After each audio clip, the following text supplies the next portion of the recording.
はようございます。おはよう日本語です。私は毎日おにぎりやサンドイッチを作って会社のお昼ご飯に持って行っています。最近すごく美味しかったおにぎりの具があるんです。あまりにも美味しすぎて食べ終わった後に美味しかったって独り言を言ってしまったくらいです。普段は鰹節と梅干しやお漬物を入れたりしています。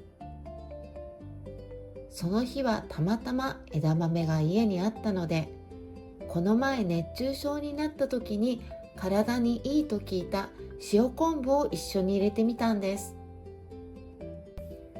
塩昆布は夏に不足しがちなミネラルを補給するのにいいそうです。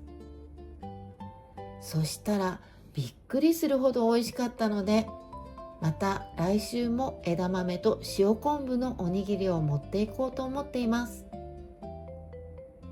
今日はこれから枝豆を買いに行きます。短いのでもう一度繰り返して聞いてみてくださいね。また明日。バイバーイ。